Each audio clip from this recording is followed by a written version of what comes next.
everybody, and welcome back to the channel. And if you're new here, I'm Jane. My husband Mike is behind the camera and you are so very welcome. We're British, early retirees, debt and mortgage free, living a thrifty, frugal and money saving life here in Brittany in northwest France. And every Wednesday we invite you into our home for a mid-week money chat. Let's take a look at our topic of talk today.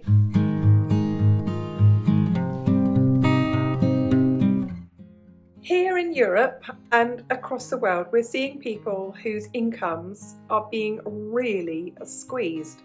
And for some of those social groups, it's for the first time in a generation. And I'm talking about here the shrinking middle class. I'm talking about the two-income families, the professionals maybe they're both professionals, but they have good incomes coming in. And those incomes are just disappearing in front of their eyes. Their rents have gone up. In some cases, especially living in cities, it is almost impossible for them ever to be able to afford to buy a home of their own. So they are beholden to landlords, and if the rents go up, they've just got to pay more rent. They can't shop around or move. The rents aren't any cheaper anywhere else. Food prices are double from just what they were paying this time last year. Energy prices for many people are double that which they were paying this time last year. So we are seeing a generation of people for whom life has been comfortable being really squeezed. And the chat today is going to be about what might be the outcome of this experience, and especially if this experience and this recession is prolonged.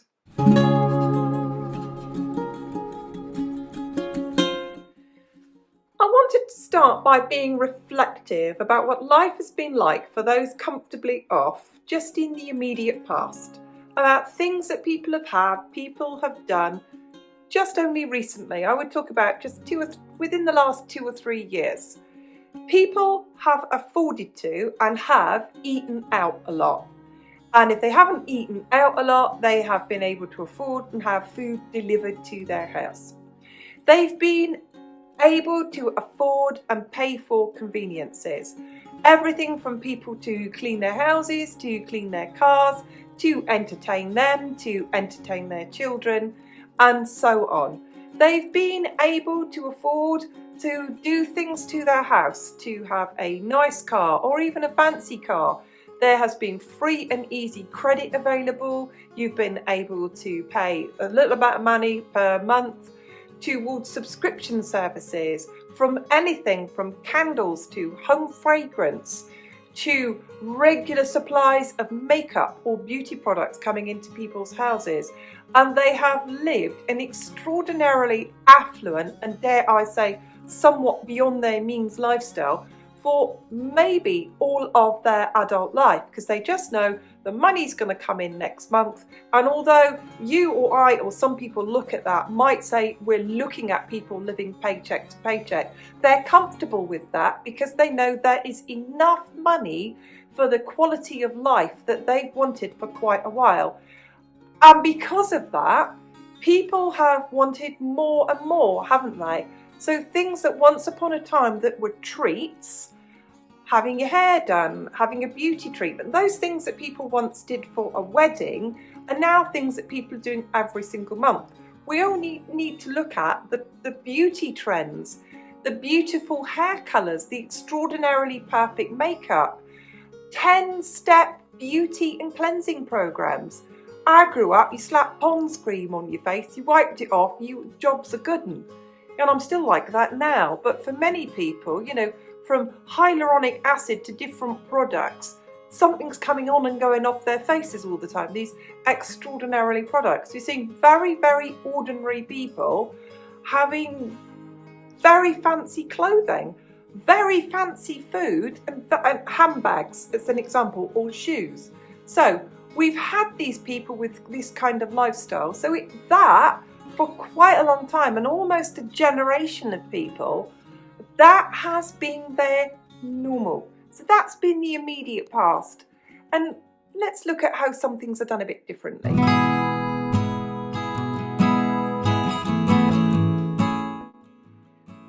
in all that recent past, and I want to add to that maybe another 10 years before that as well, in all of that recent past, there have been people, the Frugals, who haven't lived that way. And they've been on the fringes. There's always been people like us who've watched every penny, but we've not been the majority, not at all. Once upon a time in the far past, when maybe our parents were young, that was normal. But come forward to like 10 years in the past, and I'm just thinking about the 26 years that Mike and I have been together, living frugally has not been the normal.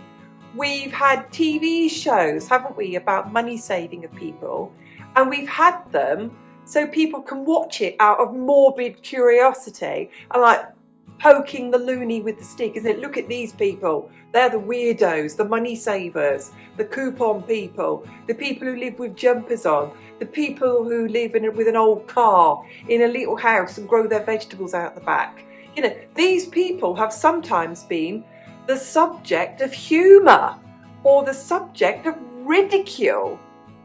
And we people who've lived frugally, who've lived below our means, we people who've saved our money, who've put more money into pensions, who've paid down our mortgages, who've had the second-hand car, who've cooked at home, who's batch cooked, who've looked every single time that we've wanted to spend money for the best deal, for the best offer, or we've looked for it second-hand. We have been the fringes of society, and that's where we've been. And I'm looking at things now, at things that we've always done. We, the people who've gone into work on a Monday and haven't been able to share the conversation with other people in the workplace about going out or going to places or spending money, because we haven't done that. We've been the percentage of people who've been perceived as maybe boring or stingy or a tightwad and all of those things. And we've had people literally to our faces like saying, well, I couldn't live like you. Oh, I wouldn't want to live like you. Oh, I wouldn't want to be counting every penny all the time. Oh, how boring. When they've looked at things that we've done, like we've brought our leftovers into work, whilst they've brought the meal deal into work, whilst we've got the flask out, whilst they've brought in their takeaway sippy coffee. We've been the niche people. We've been the different people. And I always say this in just about every video I ever make, each to their own. I was always very happy if people just left me alone to my own devices, because I knew full well I wasn't hurting anybody. And I always knew those people who lived a very different life to me, they weren't hurting anybody either. If they were spending their money and leaving themselves skint, they weren't hurting anybody but themselves. If they weren't leaving themselves destitute or bankrupt, they even weren't hurting themselves at all, really. So I always say that, each to their own, and you do you. But if we look at that, all of us who were doing all of those things, putting an extra jumper on, wrapping ourselves up warm, not having our heating set to 23 or 24 degrees, but had always had our heating set to 17, 18 or 19 degrees. Those of us who always took short showers, who always washed our clothes on the cheap, quick cycle, who always have been eating food from Lidl and Aldi. And Mike and I were talking about this when Aldi opened their first supermarket in Plymouth about 26 years ago. And when we were going to it, it was like, oh, you don't want to go to that place. They don't sell the brands. Oh, you don't want to go to that place. We've never heard of this food. And some of it still had the German labels on it. And it was food that people didn't know about and didn't want to eat.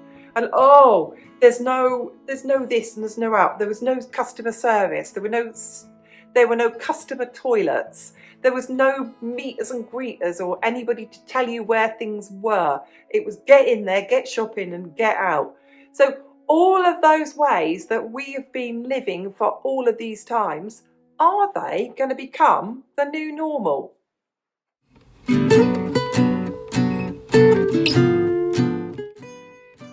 So what we are seeing now, and the drastic changes in the way people are living now, is people are having to really, really cut back. And for many people it's the first time, and you might be watching this having to make cutbacks in your lifetime for the very first time. And I absolutely acknowledge it may be extremely hard for you. And I absolutely acknowledge that people are feeling down about it. They are no longer able to buy the happiness or buy the things or do the things that they have been able to do, for some people, for all of their adult life. They've not experienced this. They've never experienced a cold house. They've never experienced not being able to afford the comforts of life.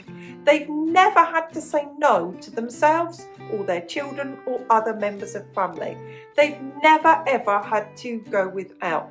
And I can absolutely accept for people this is a shock. And I also can accept the anger of people of why should our lifestyle be so depleted and so removed from the things that we've had of comfort. And nothing I'm going to say is detracting from anyone's emotions. They're their emotions, they're their feelings, they own them, and no one, me or anyone else, has the right to say to people, well, buck up, Granny never had central heating and she's alive to tell the tale. It's not our job to say that to people, and I'm never going to say that to people. So I accept and acknowledge that people now, their lives are different. They are going into the supermarket for the first time ever with a calculator and a list, that they are cooking meals at home far more. They might not like it, they might not be enjoying it, that they're having to do things. There are people here in Europe who are going to stop using their tumble dryers, who aren't going to be able to put their heating on, who are wrapping up warm in their house, maybe for the first time ever. And that these experiences and learning experiences are really, really new to them. For some people, it's like an epiphany. It's like, oh, right. So if I do all of these things to save money, I'll be able to get through these times solvent, and I won't lose my house, and I'll be able to afford the bills, but I won't be able to do some of the things I've done in the past, but I'll be okay.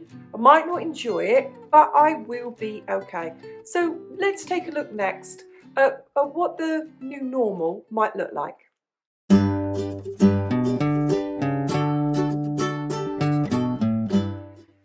Whenever in the past there has been really, really deep economic recessions, or even, dare I say, because this might happen, economic depressions, that country, that community, that continent has not come out of it quickly. There's been an extended period of time. And I'm going to use the example of the UK after the Second World War. It took 10 to 15 years for any kind of normality to be rebuilt. Now, we are not living through times as bad as that, and let's hope it's not going to take that long, but it's not going to be like next year things are going to be okay. I hope I'm wrong. I always hope that I am wrong. But if I'm not wrong, things are not going to be good next year, and we're going to see an extended more years of these deeply difficult financial times. So what are people going to learn from this? If they learn, what are people going to learn about it? And I've got a list here. I think people are going to really learn the difference between a need and a want, and they're going to stop spending money on things that are not necessary. I really think that's going to be the case. I think that people are really going to see a revival in home cooking. Really going to see a revival in that. And an example I share with people is that for Mike and I, if I look at 1% of the year is 3.6 days, 3.6 times, and we have eaten out 4 times this year. So 99% of the meals that Mike and I have eaten this year have been home cooked from scratch. And maybe that will become everybody's new normal. Maybe they might a bit more than that, but it won't be something that they would do more than maybe once a month or every other month. And And I really think that will be a rising normality for people, that they'll say, we've been spending, where's our money gone? We've eaten it. And if we cook our meals at home, it will be the biggest money saver that we can possibly have. I think that people will get used to having a budget and telling their money where it's going to go and not thinking about where did my money go.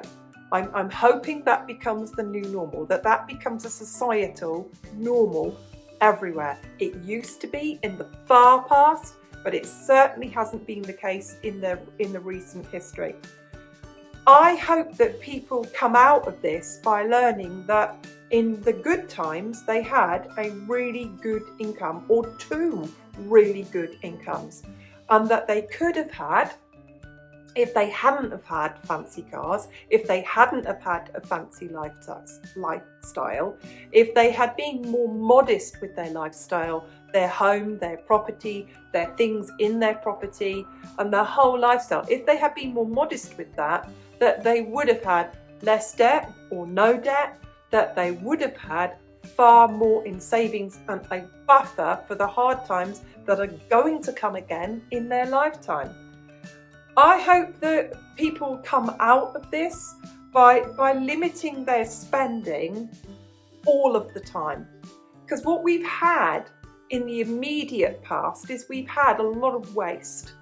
And things that Mike and I were discussing that we have seen, and this is anecdotal evidence, we are talking now about things that we have seen. We've seen people with very ordinary incomes have extraordinarily fancy watches that they might have paid off by now. We have seen people that we've known personally with 30 grand incomes and 50 grand cars. We've seen that. First-hand anecdotal evidence there. We have seen people with extraordinarily average incomes have extremely expensive lifestyles. And I hope that is something that people can't do, I don't hope people can't do now, it's not something at all. What I hope comes out of this learning experience for people is that their lifestyle matches their income and they learn to live below their means and certainly not beyond that. I hope that people see that their income is something that you can't always rely on and that you do need to live below your means and put some savings aside. Because we've had people who've lived through good times with good incomes, who've spent beyond their means, and now these difficult times have come along and all these rising prices have come. It has hit people very, very hard. And I hope that one comes out of all of this. I hope that they come out of it with a smile on their face, of course I do. But I also hopefully people come out of this with lessons learned. Let's have a look at my final and parting words.